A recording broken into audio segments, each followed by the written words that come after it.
Welcome to episode 40 of Superhero Hour. Nope, sorry. Really? The weekly. Really? Sorry guys. Yeah. Anyway, welcome. With me and my usual hosts. Started off with Mr. Warren Bowman shaking his head, Mr. Sophisticant or Sophisticated, or the most sophisticated unboxer on YouTube, Mr. Warren Bowman. You just fail on so many levels. Yeah, well, look, whatever. I'm just gonna roll with the punches, man. Come on. Next up is Mr. Juan Bagnell, the one and only Some Gadget Guy. Hey guys, West Coast represent, man. All right, and in that empty seat, at some point in time, Sam, aka Black Iron _ man, will show up this week. We've got to comment that for all the audio gremlins he's had, like we're getting the full scope of that delicious chocolatey velvety sound from Sam. Now watch, I just totally jinxed him and he's gonna come in with robot voice. Makes sense. Do we have uselessness for this week? I think, well, Warren, did you sent over the thing about Elsa Gate and YouTube Kids and stuff? I think that's could we lead off with that, please? Because I haven't really delved in too much in that. I'm still trying to kind of learn a little bit more as I go along, because trying to understand what was going on with this. But basically, there were advertisers. Well, not advertisers. There was YouTube Kids, which is a separate sort of sector from YouTube that parents could put on their whatever device that a kid's watching on, and then it just shows specific content, whatever you want it to be. Kids, if you choose it, whatever it is, you search for. I don't know what is it? Paw Patrol that's popular right now. Whatever it's called. It's still Elsa. I think Elsa. And there's the robot voice. I totally jinxed Sam. I'm so sorry. I was talking about how much better you sounded this week, and I totally ruined it. No, I'm the new Juan when it comes to audio. Oh, dude, I'm so sorry. No one should ever be Hangouts the new used to kill Juan's audio. Now Hangouts decided that my audio is the one that needs to be killed. So. Juan, you were coming in so clean before we pushed live. You were sounding so good. Yeah, I'll take on that burden, man. I will take on that burden. so Warren, kick it up. Sorry, you were saying. Okay. So what they were doing is it's not just particularly Elsa. She's just kind of the standout character in this whole thing, but they, YouTube Kids. What is it? Paw Patrol is a popular thing. I don't know why that. I would assume the only person that's a dad here would know that stuff. Like, Juan, what's the popular thing with kids now? It's a paw, whatever it's called. Well, I mean, like there are a bunch. I mean, you can always go to the classics. Like my daughter is already a big fan of those old school Spider-Man cartoons because she loves the OG theme song. We'll actually be driving around. Juan is teaching his daughter right. Okay. And she'll sing along. It's like she actually knows, like, spins the web any size, catches thieves, just like flies. Cool. It's awesome. But I mean, like, so what we've got are a whole bunch of like keyword phrases that the YouTube algorithm for Paw Patrol, Vampirina, Disney, what is it, Mickey and the Roadster Racers, all of this Spider-Man's involved in this. Like a lot of the Frozen characters are into this. So what they would do, I was trying to just set an example. You would go and just search for a video and you pop that up, and then, kids don't really click next or anything. They just wait for the next video, whatever. It just kind of auto scroll shows up. And there's these other extremely creepy and disturbing videos that show up with these same characters, but the titles are keyworded in a way so that these things rise up. Are they made by the same? There's like channels, or is it made by somebody else that's trying to? There's like 3 or 4 channels. From what I understand from the video that Philip DeFranco did, that that are doing these type of things. The keyword stuff, the title, so things pop up, and there's like weird things that show up. Like there's one where like Spider-Man and Catwoman are basically having like softcore porn sex in the middle of it. There's another one where there was this thing about them, getting attacked by nails. I don't know. There's like 3 or 4 videos of like Elsa and Spider-Man. And there are very common themes of simulated sex acts, of fetish acts. Like they'll slap chocolate pudding on each other in a way that very much resembles kind of like a scat porn. Yeah.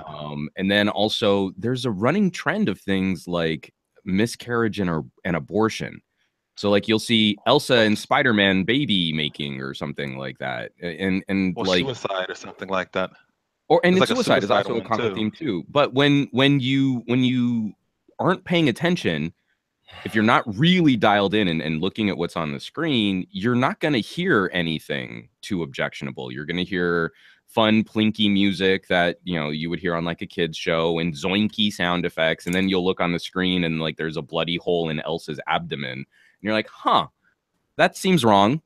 That seems like there was like one that was really bad, that they were like, I think Elsa and all the princesses were sick or something, and they somehow had to take their temperature rectally. Yeah. It was like stuff like this. It was extremely. I had heard of some of this YouTube Kid stuff being messed up, but this is the first I've really seen kind of what the stuff is. What's been going on. And you don't have to go very deep to you find cannot. some really crazy and some really messed up stuff. And it's all clickbaity. The images work in a certain way, and the titles work in a certain way, and somehow, some way, it's completely algorithm breaking is what they did, and they were able to get it. So these videos aren't just videos that were just kind of on the side here. Some of these videos have like 10 million views. Yeah, no, but my question with the videos is, are they made by the same people who are registered? It's the same people who make the Elsa stuff are doing this, right? It's like, or is it somebody else? It's like a few people that are involved. Yeah, there are a couple channels that are all into this kind of. I think there's like 3 or 4 channels that are into this. No. So my question is this: is the Elsa cartoon, right? Is Elsa made by one channel, or is it made by a bunch? Well, it's made by a bunch, because there's animated Elsa, then there's some girl that dresses up as Elsa as live action. There's like animated Spider-Man, then there's like somebody. And the really disturbing thing is, on a lot of these live action parody videos or fetish videos, like they will incorporate actual children in the video. Yeah. There's one video on here that's super strange. Like, it's like they all get in a fight. Spider-Man somehow doesn't have his suit anymore. The Joker basically chloroforms one of the princesses. They beat the tar out of each other, and the minions are involved. It's like, when you see it, it's like you don't hear any words to it. It just looks like goofy kid stuff. And when you really, really sit down and look at it, it's like one of the channels is called Toy Scouter. I can see here, and it's like the same girl plays like Rapunzel, or plays like the girl from Frozen. And then there's a what's the channel called? Toy Scouter. That's one of them. And then there's another channel. But essentially, why this is becoming and why this is coming to a head is those of us in the know have been complaining about. We have a YouTube that's demonetizing channels left and right. We have a YouTube that is not backing up creators that are trying to make content in good faith. And here we have significant evidence of people basically just hacking. And I say this like hacking the mainframe, of cracking Google's algorithm to share really insidious content for kids on this YouTube Kids platform.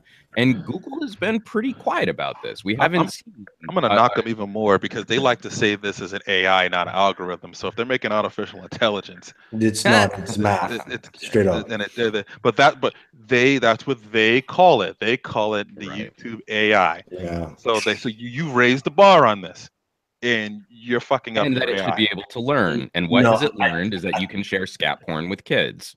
See, to me, this is the kind of stuff that just pisses me off, because I'm sorry, if you create YouTube Kids, if this is basically supposed to be segmented that way, then you need to hire people to go through stuff. Like, your approval process for this should be completely different. And the best part about this is getting ads. All this stuff is getting ads, advertising. Yeah, I mean, I'm sorry. Like, literally, if you have decided to separate and say this YouTube Kids, if you want your videos to appear anywhere there, like, you have to go through a different approval process. Yeah, absolutely. And here's the crazy part about this. We went on the whole, what was it called initially? The Adgate, Adpocalypse issue, all from a PewDiePie video that was essentially taken out of context, kind of blew this whole thing up, right? Mm-hmm. How was that one video that literally the media chopped up and did what they could because they wanted to make YouTubers look freaking bad. In the end of the day, that was their underlying mission to pull off because they're pissed off at us. How does that get big, but something like this stays under the radar that's been going on just as long, if not longer? Is amazing. I mean, that's amazing. No, but it's very simple though. And no one and why is no one in the media blowing this shit up? Like, well, this is we're now starting to get a little traction on this story. It's taken a long time to build because no one wants to take this tech stuff seriously, and they're tired of hearing geeks complain about things. But what we finally have is a situation where we can legitimately, as the geeks and geek parents, say, but won't someone please think of the children? And now politicians will probably care. But this to me, this is where Adpocalypse should be happening. This is the type of stuff that should be focusing on, and we're just now getting to this. It's just like YouTube in and of itself. I don't know if it needs to run itself. It needs to be not under the Google name because I don't know what the hell's going on there. But they are sensible management. Like, they need sensible management. Know what they need? They need competition because they wouldn't be effing up like this if they had somebody can really knock them upside their head. Well, and that's not going to happen right now. The main competition that they're going to run into is only going to reinforce policy that takes us away from home creators, home producers. They're going to look, who their competition is Netflix or Hulu or any other type of, or Disney's new streaming service that's going to be coming in. So but YouTube loses all of that on produced content from major studios, and that's what we should focus on. So we're going to add a new feature for YouTube TV, but they're not going to address the problems for YouTube core. And they're going to keep taking steps to make sure that this part of YouTube, the part of YouTube that we're currently on, is further devalued. Yeah, they've been doing everything they can to kind of try to be mainstream, specifically when they designed the algorithm to benefit. In the end of the day, it was an AI that that started in 2012, but realistically really hit in 2014, and it was designed to pick winners and losers. And whoever they chose through that algorithm to be bigger, that were personal creators, got to go bigger in those specific spaces because they knew they can make advertising and money off of them. And everything else was whoever is like a big sort of media outlet or company that wants to funnel their videos through YouTube, like Jimmy Fallon's show and Ellen's show and all those other shows that always show on the trending topics. And they get big money for those things. Those people got preferential treatment, and then everyone else that's on this other side of YouTube, that's the creator side, that hasn't been personally plucked to be up in that hemisphere, it's getting crushed down, and they don't care. And it's mainly because they don't have any competition. That's what it really boils down to. If they had to compete against someone, they wouldn't be. Stuff like this wouldn't be an oversight. But because there's no other competition there, they're just kind of like, whatever, well, we'll deal with it if the advertisers complain about it. If our creators complain about it, we'll put out a blog post. We'll say that we're looking into it. We have to tweak the AI. And we'll say a couple of things. Our algorithm. I love that one. That one's always really completely giving buzzwords out to things, even though things are still broken, still not working properly. I mean, they are really benefiting for Google, who seems to be a lot anti sort of this monopoly type or conglomerate type thing. They are really benefit. They try. Well, that's the image that they push out. They really blow the pooch with YouTube. Yeah, in terms of how. I think there was a Sam Harris podcast recently. I can't remember who the guest was. I'm sorry. But we're getting to a point where organizations like Facebook and Google, we should start having some of those antitrust conversations.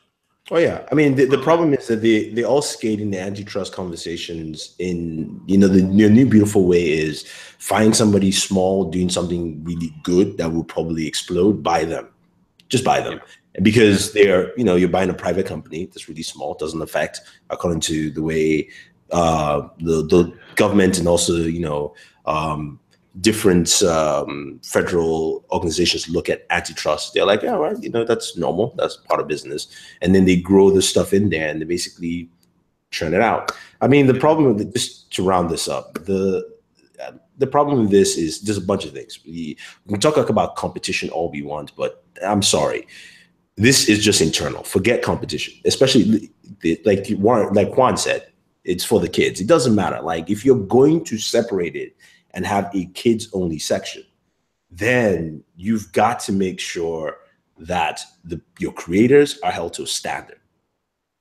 And to me, that standard, like why I say competition issues, because they won't care about that standard unless there's some type of money or something on the line that forces them to sit there and say, no, we got to make sure we check all those boxes. That. But I'm just they should automatically do it. They should just think of but they're the ones who went and created that in the first place. They won't, because they don't have it. It's too much of a conglomerate company now. And Google again is showing us what the problem with its company structure is. Google is not a people company. They like to automate things. This is what happens when you over automate and you don't have an AI. You have basically vector math running everything. That's just it. Let's just call it what it is. It's not an AI. The AI is not even actually looking at stuff. It's just math algorithms. Done. So just stop calling this shit. That you keep tweaking around and over again, booting the crap out of different creators, because you essentially promoted quantity of time over quality of video, regardless of whatever it is, whatever eyeballs you can get on this. So many things. There could be a huge 1 hour show. We could sit here and rant about YouTube and all its nonsense and all its junk that's been going on with it for so long, and it's gonna come to a head at some point. There's only so much longer that this train will keep riding this way until something happens, and then they're gonna take a big blow, and we'll see. Anyway, let's move on, because this is annoying. It's depressing as shit, but we've got much happier things to talk about. Yeah. So this week, OnePlus 5T had their first ever. I say OnePlus 5T. OnePlus 5T is their device.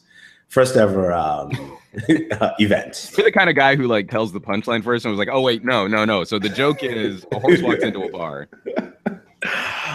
Here in New York City, in Brooklyn, it was a rather interesting event. Cool. They had a lot of fans come in as well as also media, us YouTubers who were there, and the one thing I liked about it is that in terms of just mingling with fans, it was there was no separation of you sit here, you sit there. It's just like we're all here to check out OnePlus. But they announced the 5T. 5T pricing and specs were announced also. You can order it at OnePlus. The 64 gigabyte variant is $500. The 128 variant is $559. So from really good pricing for the device. So I know you guys saw images, live streams. What do you think of the OnePlus 5T? Juan. Okay, I'll jump in. Yeah. I asked. So this is kind of interesting in that I'm now going to start recommending that people do the same thing with OnePlus that I recommended that they do with Apple, is wait for the T. I think that's the better track to be on. The phone that's being released later in the year will probably benefit from more engineering expertise of the chipset that's currently being employed. We actually saw that with Samsung, like how much better the Note 8 performed out of the box than the Galaxy S8 performed out of the box. And the Note 8 is a much more complex software problem than the S8 is. And so a lot of these updates are exactly what we want to see from more companies making that flagship tier device. The 2x1 display, it's using a really decent AMOLED. It's got good storage options. I like the move that they made on the cameras. I'm not a huge fan of these tiny sensor zoom cameras. I like the matched sensor approach that Huawei is employing. And so now, having spent a couple of weeks with the Mate 10 Pro, this is like the next closest competitor to the Mate 10 Pro, and it's going to be coming in at almost half the price. So that's a really compelling argument to make. The Mate 10 Pro is better in almost every single metric, but is it $450 better for every single little metric is a difficult question for your wallet to answer. Warren. Yeah, I would say kind of the same feeling. It's like one of them I did when I saw the specs instead of what they did, and I was like, geez, kind of feel bad for the OnePlus 5 people that bought that.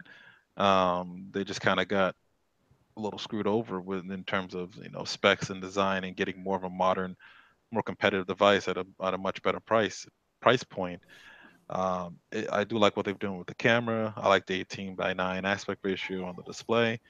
And I think that's going to be. I kind of echo what Juan says here a little bit with that. And that if when OnePlus comes out, it's almost like I'm pretty much, unless they do something really compelling, I'm always going to say, well, just wait for the T version to come out because you're going to get a better deal out of it. Cool. Sam? It's I really apparently the phones are supposed to be the same phones, right? But the OnePlus 5T looks a lot more refined than the OnePlus 5. The fact that they removed the front button, the fact that the screen's larger, it just feels as though within the same generation of a phone, it's not just that you got a bigger screen, it's that you got a totally different design concepts. Because this just goes with like, let's remove the buttons, let's go the way Samsung is going, and let's just, go with software buttons. Let's just refine it as much as possible. It's really, really cool. I don't know, I haven't used the camera on the OnePlus 5, but it looks as though the 5T is supposed to be a little better. I would hope to see this basically translate to the next, the OnePlus 6, and hopefully not only the T lines get this refined kind of treatments, but hopefully they treat it like Samsung, where Samsung comes out with a Galaxy, comes out with a Galaxy Note, and then the next year you're seeing some of the things you find in the Galaxy Note in the Galaxy line. So I hope that happens. But the phone overall looks really nice. Just looking at pictures of it, it looks really, really good.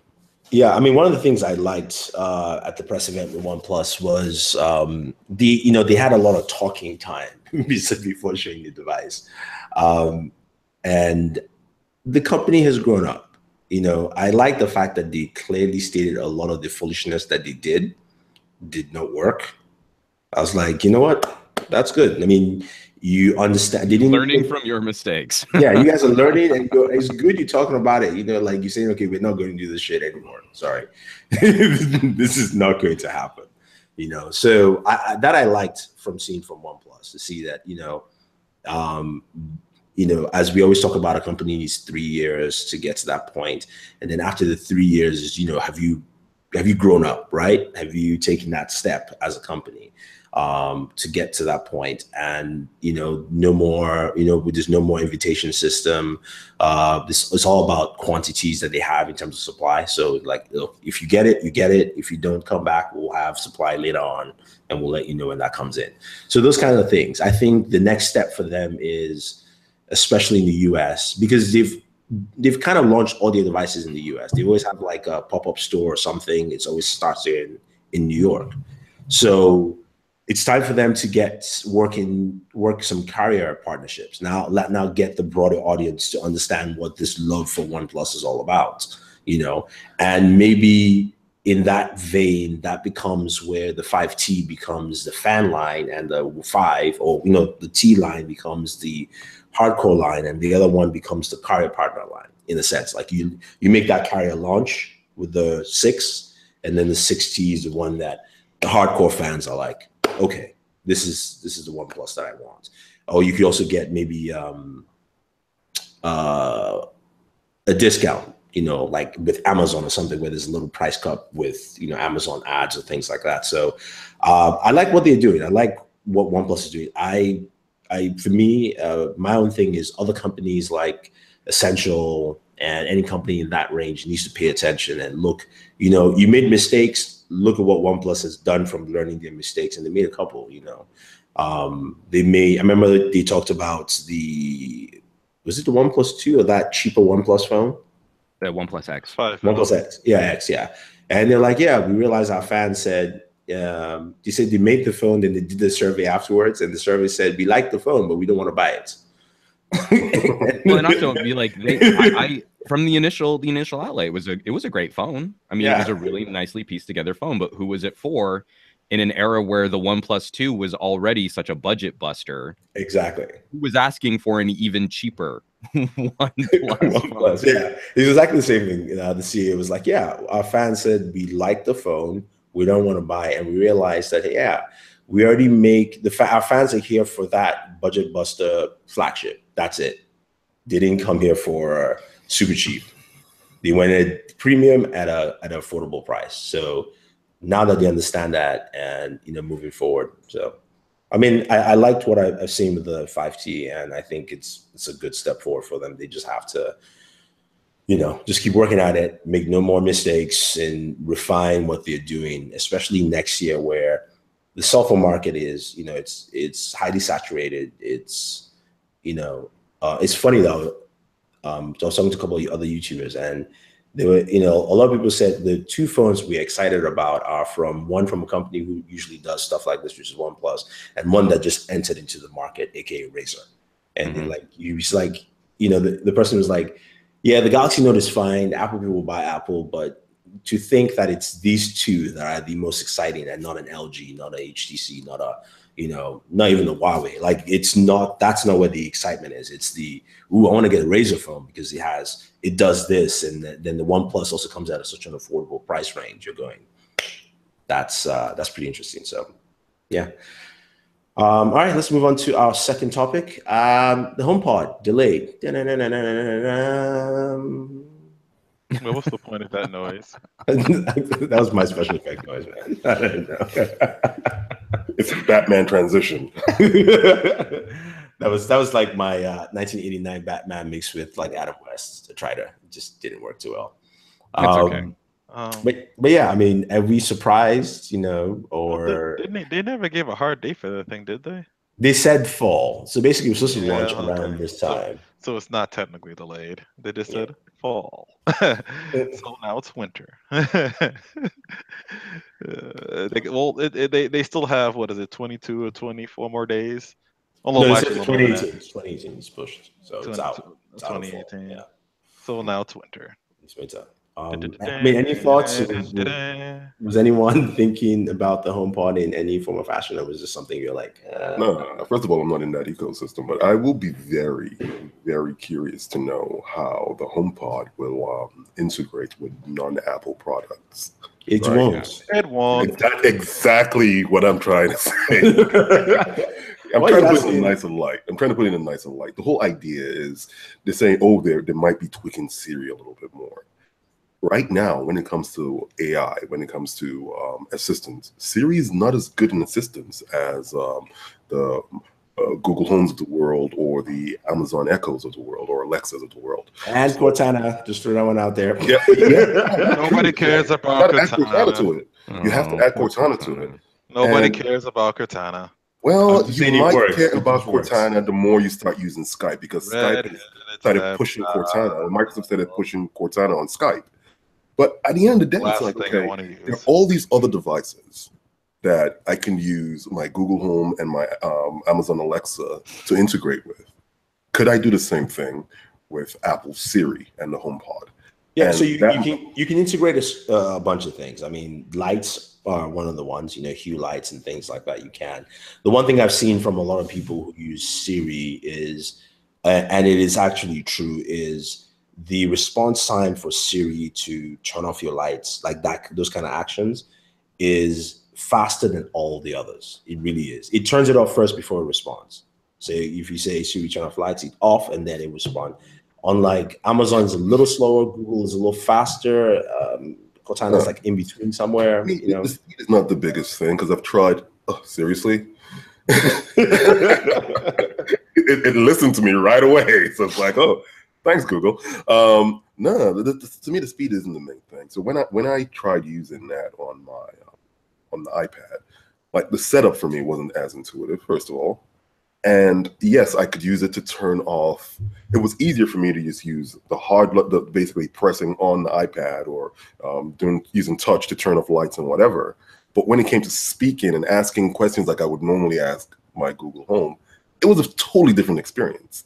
So I'm not sure if the delay is because they're trying to actually, flush out what Siri can do when it comes to assistance, or they're just trying to see how is this thing really going to integrate into a home that might not have as many Apple products as possible. Like this might be some people's entry into the Apple ecosystem. So you're trying to say Apple shouldn't have nepotism as much? Yeah. Wow. I'm trying to say maybe Apple, this might be the reason Apple starts opening up its ecosystem a little more. Juan, since you're an iOS user, what do you think? Yeah, am I the token iPhone fanboy for this discussion? Is that? Yes, sir, you are. Yeah, we're just gonna anoint you the Apple fanboy. Oh, damn it! We all got X's in here. Come on now.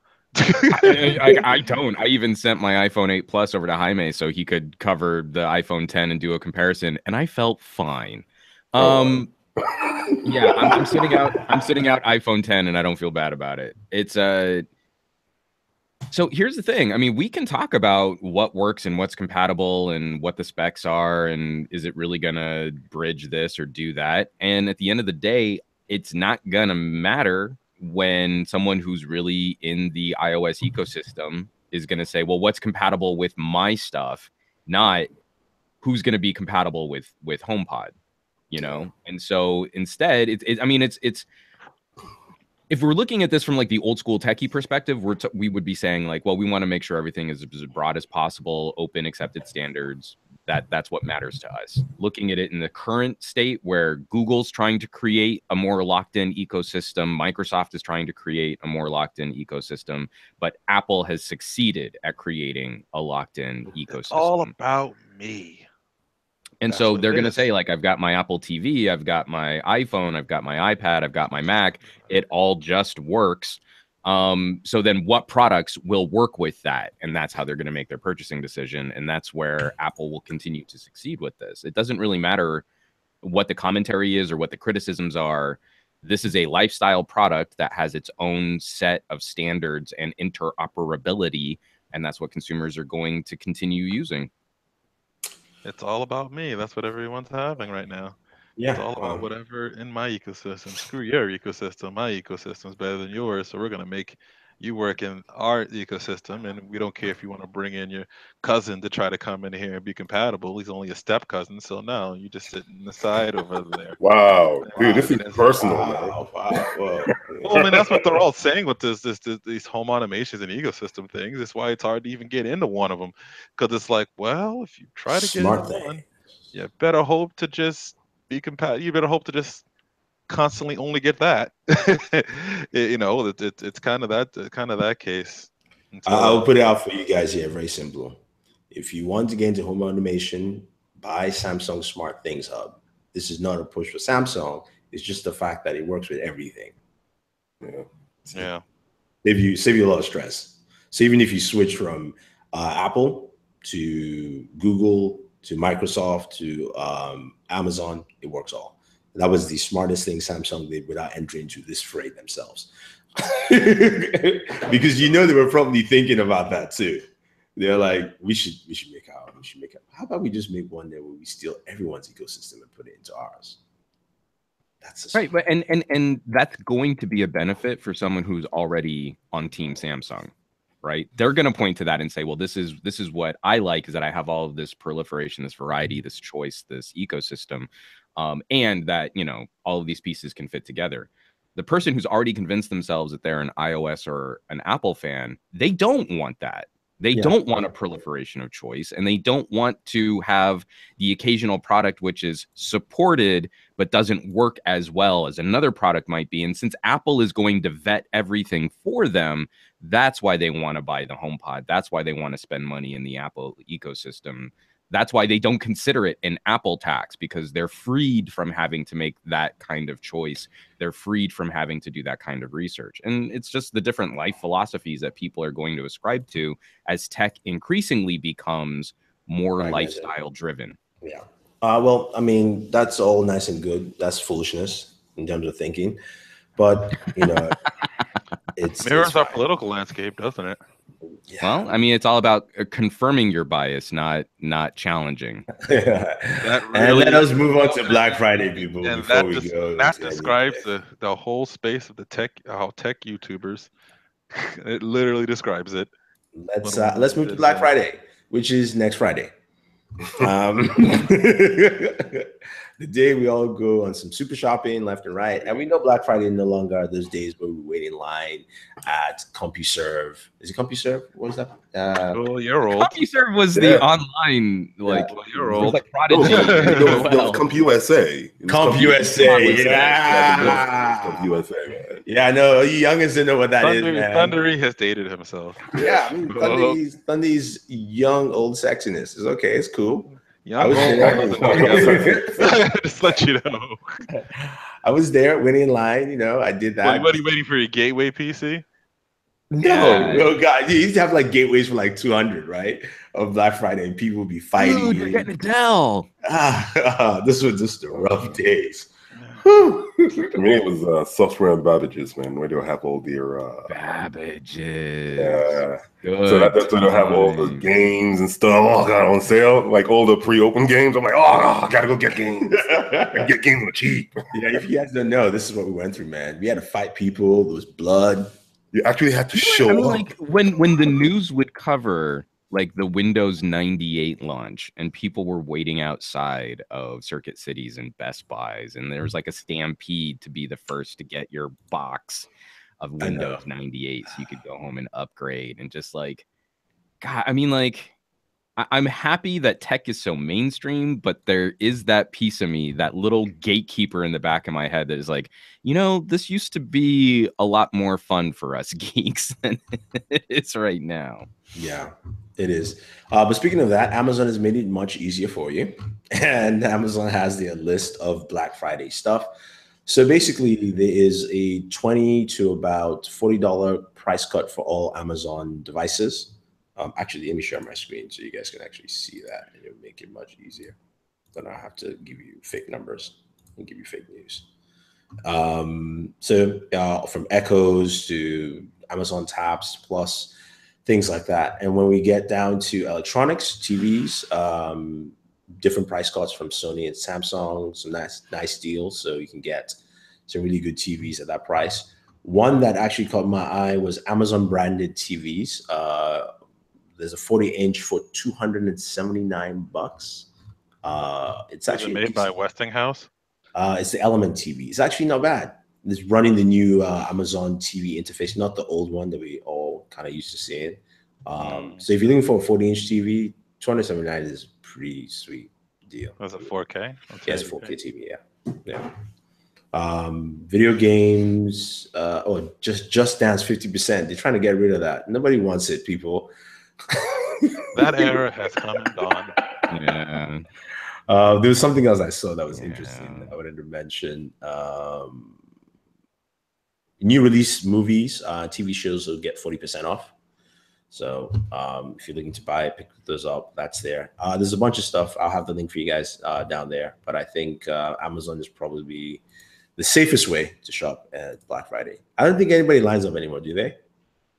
I don't think so. Actually, no. I mean, in a lot of see, I mean, this is what's interesting is like I don't think you're going to see that a lot on the coasts these days, but we're still going to get news reports from places where consumers aren't as tapped into Amazon and online sales because, you know, like if you're in a woefully underserved data community and maybe you can only get like 1 megabit DSL, you can't sit here and smash F5 to get that hot deal from an online retailer. You have to go to a big box store.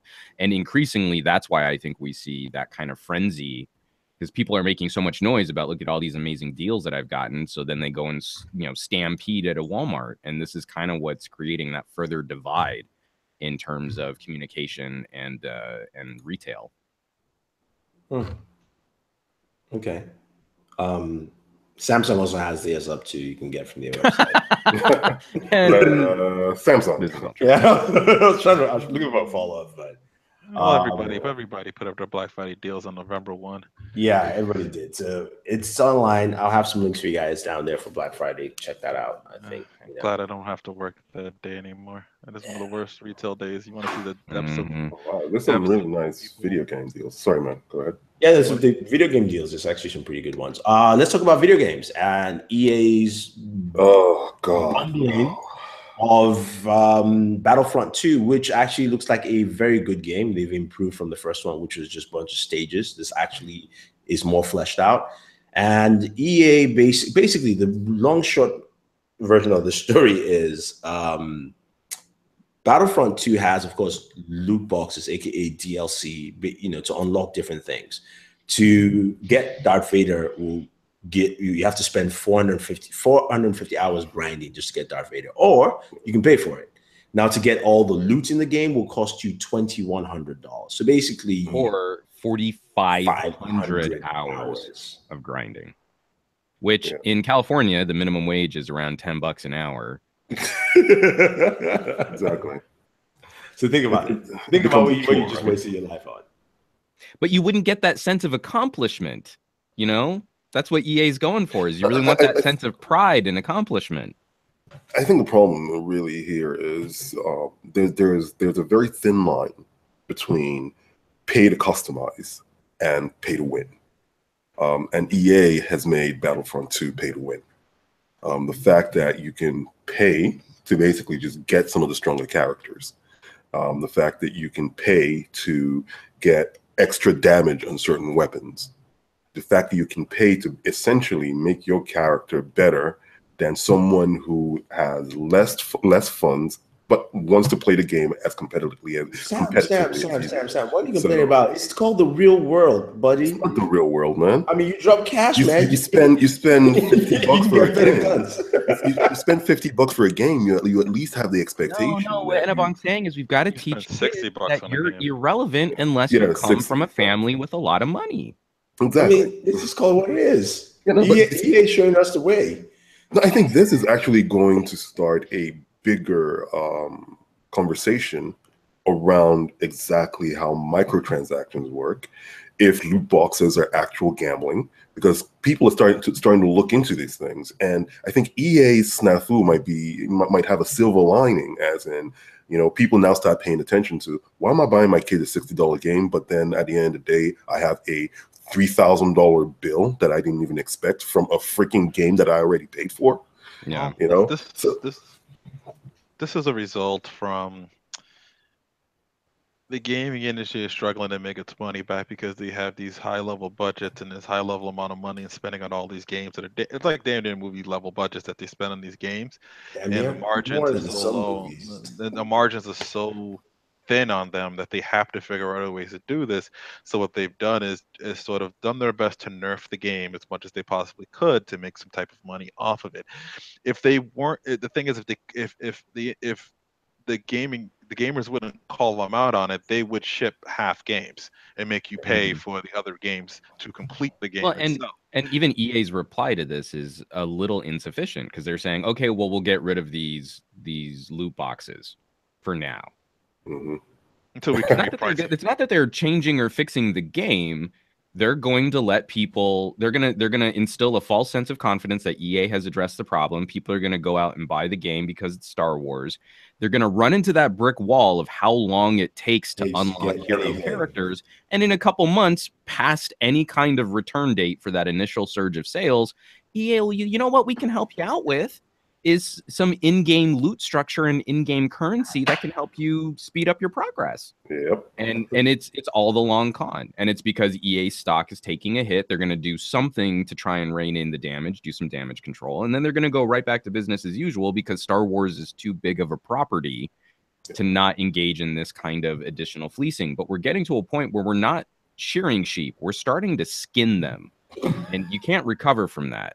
Wow. This is why the entire industry is gonna have to take a look at how they monetize, and then also where profits go, because you can't keep bragging about like billion-dollar sales in the opening weekend and then seeing so much money just being dumped into the hands of shareholders of the stocks for those companies. Every corporation exists to provide value to shareholders. But if you're not reinvesting back in the platform, you're not reinvesting back in the community, and all of that money is just getting siphoned out as some kind of wealth extraction machine, the entire industry takes a hit. The entire industry falls apart. This is really going to come to a head soon. Sorry, Sam, I'll shut up in just a sec. This is really going to come to a head soon because now we're even starting to hear this discussion, just like we did with YouTube and Elsa videos. Jack Black, was on the Jimmy Fallon show talking about microtransactions because his kid racked up a $3,000 bill in one of his games.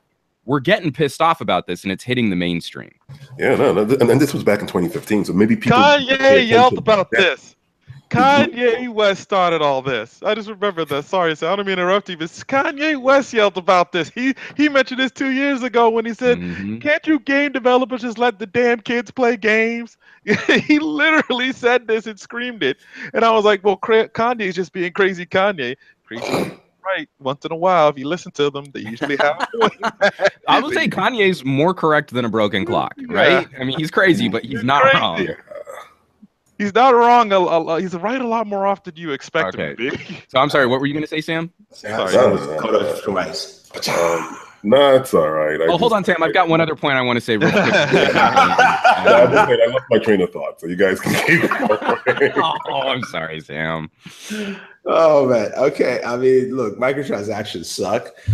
Oh, yeah, that's what I was going to mention. The fact that EA has had some of the worst track records when it comes to siphoning out money from games into the hands of their investors rather than into the community. If you look at just as recently as the game that just came out earlier this year, Mass Effect 3. You know, Mass Effect 3 was a perfect example of that. Some people have done digging into Mass Effect 3 only to find out that a lot of the budgeting for Mass Effect 3 was cut. They promised way more than they could deliver. They tried to basically fit, content, or they tried to create technology to fit into an engine that could not support it.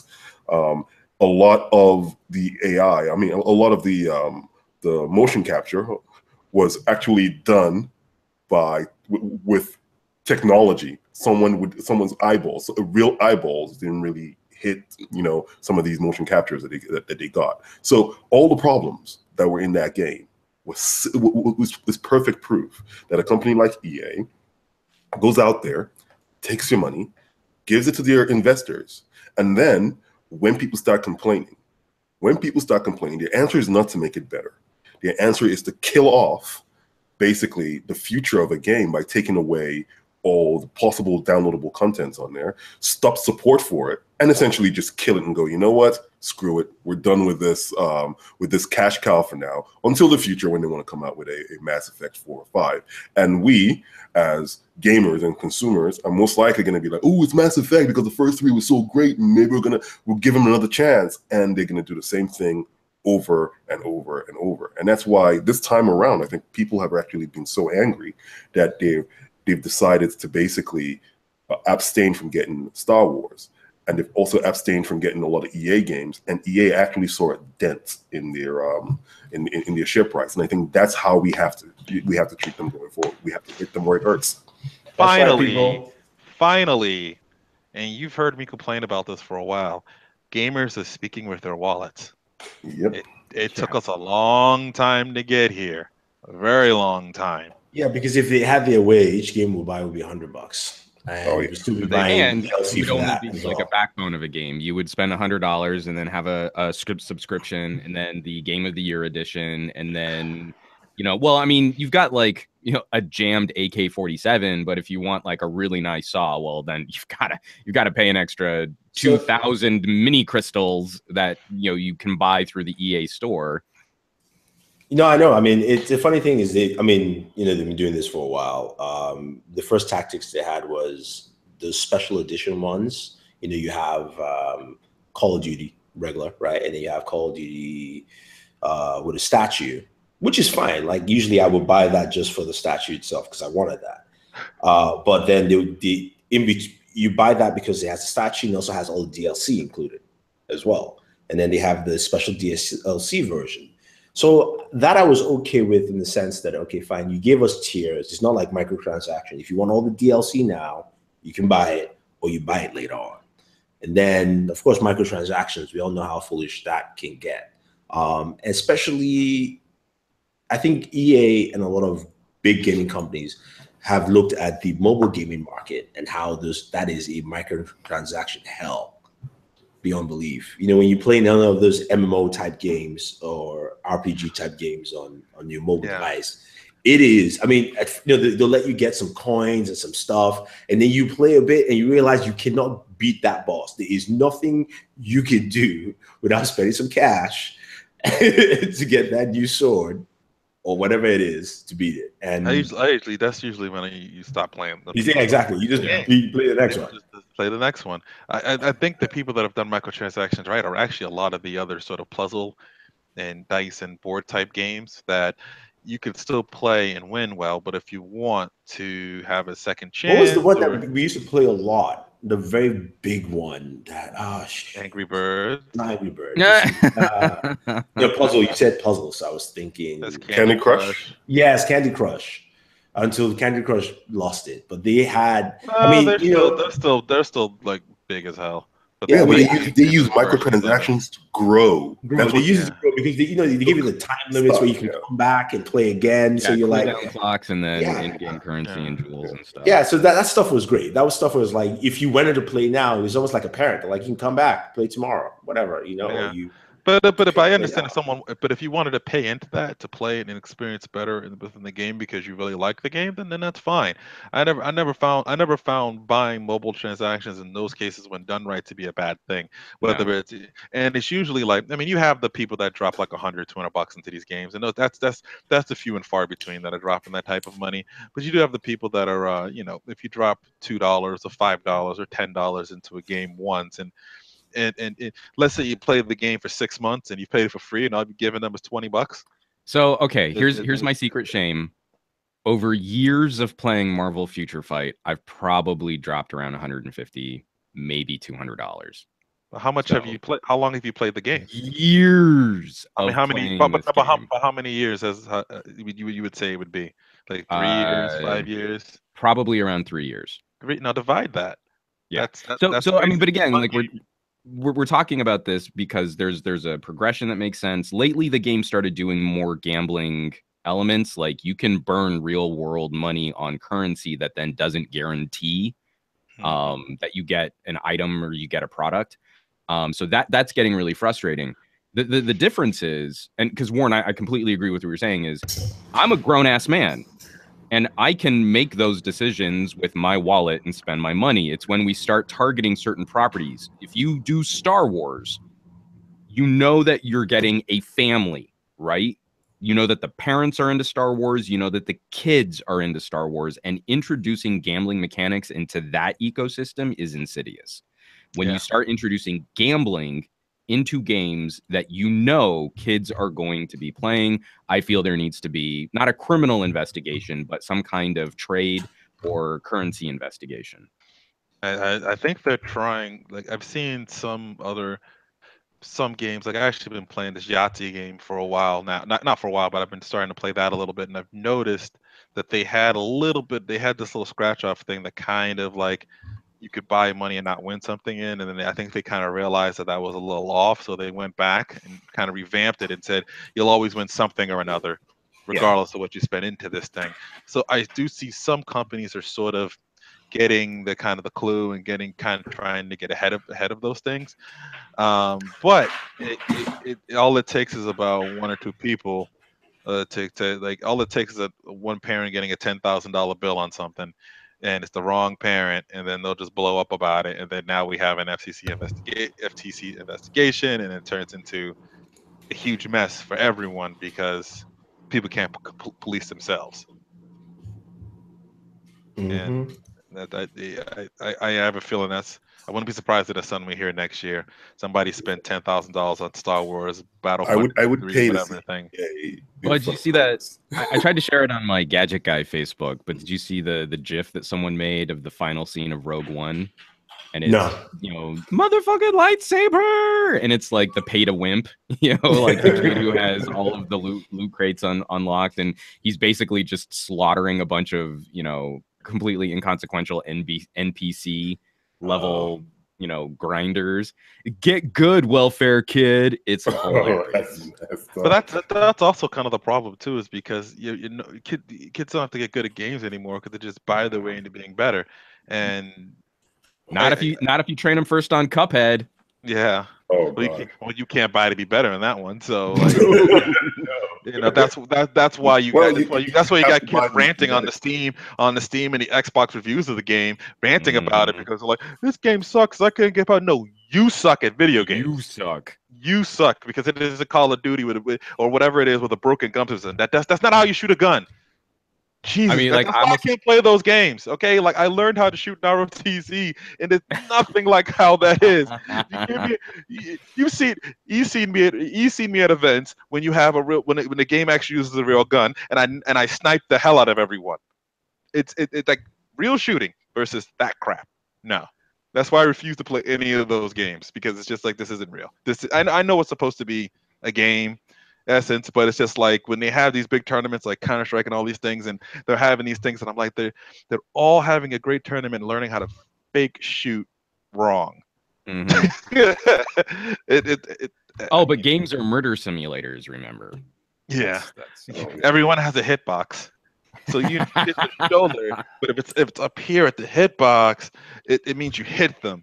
Oh my. No, I think that's gonna be Or you that's can gonna be a strafe tactic. around like this. Yee, strafe, shoot. I hit something. I'm like, oh my god. I think that's gonna have to be a tactic I employ. Is like, well, Lex, if you want to play games like Daddy, I mean, you've got to start with beating Star Fox. Oh boy, that's just wrong and mean. All right, Lex. Here we Do a barrel go. roll. Now here's here's Super Contra. Here's Contra 3, and you need to beat this game. Just start. No. You start them off with Mario and don't tell her where the warp pipes are. Oh no, That is just torture. Man. that is just not even not right. Well, because then it's also like a research game too. Yeah. Like if Lil Lex picks up Super Mario, the original Super Mario, and then I start seeing her using warp tubes, and be like, this kid knows how to research information. Yeah. I just want to see her on level 8-2 try to make that jump. That jump. Like I'm a pro. I got good at it when I finally got good at it, but like that jump. Hey. Or send her, or so give her Mario 3 and send her to the first dark ship you run into that are all nothing but ships that fast speed. Yeah, but that's Mario 3. Just drop Mario 2 and it's Mario, annoyance. that doesn't count. Mario 2 is just annoying as hell. And it's annoyance. That's what you because it's not real.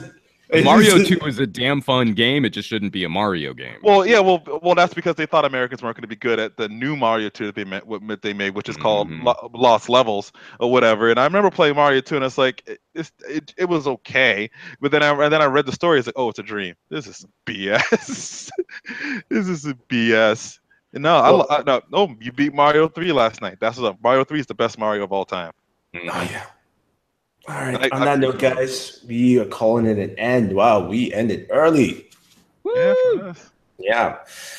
So we have the point of the show where we talk about what we have on our channels and what you can expect next week, Black Friday week, and of course, Thanksgiving.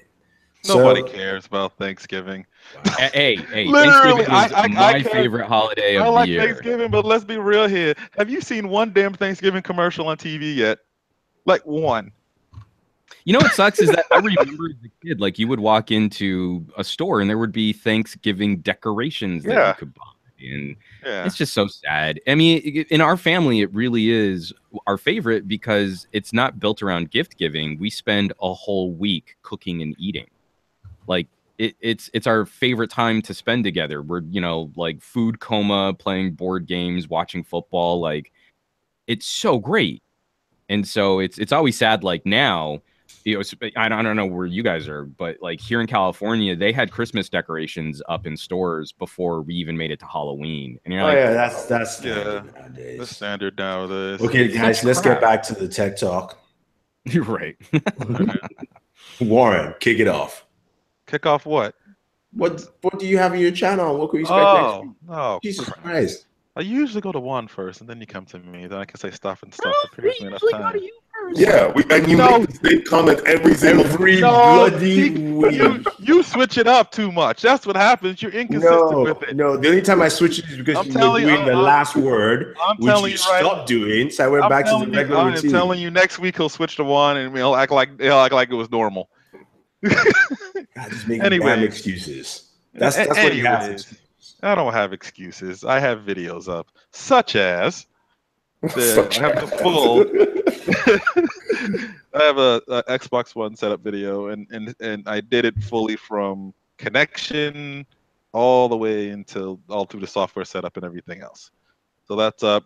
I also showed you how to do network transfer. So you can transfer content from one Xbox to another, and I did 700 gigabytes of that. Interesting how long that took. I don't think that's a normal thing for most people, but you'll see sort of how that transfer works. And then next week I should have some more Xbox stuff, and probably a couple of more phones, sort of wrapping up some experience and stuff like that. I got a lot of things going on. That's why I have to say stuff. Okay, cool. Mr. Juan back now. I had a really busy week. I was on Good Day LA on Tuesday, and they actually let me produce a segment on unlocked phones. It's so rare that a local news channel will do a story about tech that's not about Apple. Yes, and you know what Juan did? He did me one solid. He had a phone with a Vision wallpaper. Yup. Yeah. I was like, is that a comic book wallpaper on TV? And actually, I've got to throw a shout out. The producer on that segment is Shaka Armstrong. I mean, he's done a couple guests and stuff too. And so whenever I go, it's like I can always count on him to help hook up. Like, okay, well, everything on the table is going to have Black Panther on it. And awesome. It's a nice subtle touch, but he really helps flesh out those segments well. But I would also highly recommend watching it because it's hilarious to watch news anchors fawn all over the BlackBerry Key 1. Yeah, I saw that. It's hilarious because again, it's the power of a brand. It's the power of the memory of when we all had Blackberries. And the anchor I'm working with, Maria, like she just kept molesting the BlackBerry. She didn't want to talk about anything else on the table. She only wanted to talk about the BlackBerry. I also, you can catch this week's All About Android, where they let me jump in to have a conversation about audio, the difference between using USB-C and a traditional 3.5 millimeter headphone jack.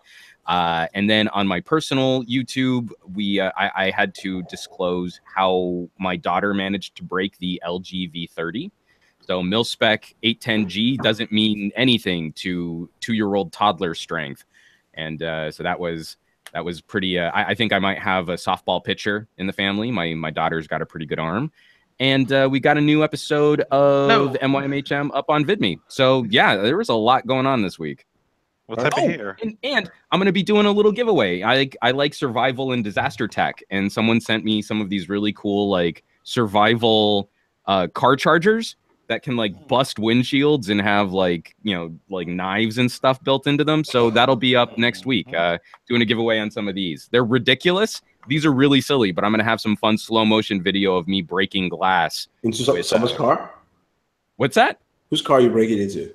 No, I'm not breaking into anyone's car. One's gonna start breaking into cars. Just breaking the glass, not breaking into the car. So destruction of property, not theft. Yeah, okay, all right. On our end, we've got a bunch of videos this week. I mean, our video output kind of almost tripled. We've got an iPhone X versus Galaxy Note 8 LTE battle, showing you what gigabit LTE looks like and the benefits. It actually helps with devices that don't have gigabit LTE. So definitely check that out. The speed numbers you'll see are going to be quite impressive, especially with devices that don't have gigabit LTE in the gigabit LTE network. We did our flashpoint review of the iPhone 8 Plus, 45 days. It's surprising it's been 45 days since that device came out. We also checked out a new service called Pulse. It's a custom service. It's a on-demand service that will show up anywhere to fix your smartphone. So if you break your iPhone now and you don't want to go to the Apple store, you can set up an appointment that can come within an hour to where you are or any location. So if you're going to a coffee shop, they'll meet you there, fix your device, and then you're good. So I'm going to do a follow-up video with that next week, I think, where I'm actually going to break a device and see how long it takes them to come up and fix it. So that should be cool. Throw it off the roof. That is not going to be fixable. That's a really good question. What are you going to try and do? I mean, you're going to just try and do like a waist drop until the screen cracks or something? Yeah, I'm going to do a realistic. I'll do a waist drop, screen cracks, that kind of stuff. But the service does fix buttons, USB ports, Bluetooth, like a lot of internal stuff. So it's not just display. And the pricing is, at least for the iPhone, the pricing is cheaper than everything Apple has. They also do Galaxy and their official repairer for Pixel devices. So if you have a Pixel 2 issue, they are the people to call if you're past your warranty or whatever the case may be on that one. But stay tuned for that next week. Other videos, I have a Dell all-in-one, which I honestly think is the best all-in-one PC. 4K display, Ryzen 7, RX 580 graphics card, 16 gigs of RAM, 256 PCIe SSD, 1 terabyte storage, can run your games at 60 frames per second at 4K. That's on all-in-one PC. And it's $1,500. Like, seriously. So check that out. It's really cool. Daniel dropped his mixed reality headset review. Checking out how mixed reality is. Is it better than the Vive? That kind of functionality. The Colonel is back again. He might have been drinking. He might have not been, but he was harassing YouTubers as usual. Yay! He might have been drinking. He might not have been drinking. He drunk a lot. Stumbling. Yeah. Let's just say the dude did not show up with the right equipment. Terrible camera work. No, poor mic. But his video's up. It's on the OnePlus 5T. We have our 4K streaming boxes, the best, our best 4K streaming boxes for the holidays. If you want to pick one up, whether you're looking at either the Apple TV or better alternatives, as I said, better alternatives. So you can definitely check that. And we also had our Justice League non-spoiler review. For those who haven't seen the movie, you can check that. And our spoiler review will be up tomorrow. It's going to be live. So about 5 p.m. tomorrow, you can join us and we can chat and talk all kinds of spoilers on that. As for next week, what do I have next week? Stuff. Well, next week's Thanksgiving. Next week's Thanksgiving. Next week, you're going to join my contest for a survival card. You're going to join one as he breaks into call. Oh, no, I was going to say next week after Thanksgiving, probably the day after, I am going to start my mega holiday giveaway. We'll be giving away something every week, some really cool stuff. So stay tuned, guys. It's going to be really nice. Lots of tech. Maybe headphones might be disappearing from the wall. Just saying. Ooh. Just saying. So anyway, guys, thank you very much. Thank you, Juan, Warren, and Sam for joining. You can check all of them out. Starting off with Mr. Warren Bowman. I'm starting with you first again at bw1.com. Consistency. That's all I ask. It's like this is the last. You can find it on bw1.com website, YouTube, Instagram, and Twitter. All that's his handle, bw1.com. Even though he doesn't have the lower third there stating it, it says Warren Bowman. No, it says Warren Bowman. Oh God! Stupid Hangouts. Next up is Mr. Juan Bagnell, who has disappeared off screen, and he's now playing the best scene from Rogue One, the only scene that makes sense in Rogue One. Oh, I thought it was the space. Joking, Mom, I can play. Look at me. Whoever put this GIF together is flipping. I've heard that. You want flavor sauce? Get good, welfare boy. That's what we're going. Just know every time you support EA, that's what you're supporting. So yeah, you can check out Mr. Juan Bagnell. It's at Some Gadget Guy on YouTube, Twitter, Instagram. Also, you can find him on VidMe. It is Juan Bagnell, and he's also part of the Newegg a live stream show on Thursdays at 12 noon or 1 p.m. Thursdays 10 a.m. Pacific. 10 a.m. Pacific on Thursdays. So live broadcast, and we're only going to be putting out some fun stuff next week. We're not going to have a live show, but then the week following, we're actually going to be doing some additional like follow-up Cyber Monday sales. So it should be some cool stuff on Newegg. And like, we had some huge price cuts on 1080s and 1080 Ti's last week, and they went fast. So dang it. All right, and next up is Sam from Board at Work. His handle is _black_iron_man. I can find him there. And myself, it is Board at Work. YouTube, Twitter, Instagram, all over the place. So thank you very much, guys. Stay tuned till next week. No, we're off next week. It's Thanksgiving. I need a break. Yeah, eat some food and spend time with your families. And for anyone out there who's watching, if you're traveling, safe travels. And we'll definitely catch back up with, probably having added a couple pounds and being hopefully a little bit better rested. Yes. So stay tuned. Join us in 2 weeks. Have a lovely Thanksgiving. Subscribe to all the channels. Hit the notification icon and always enjoy your entertainment.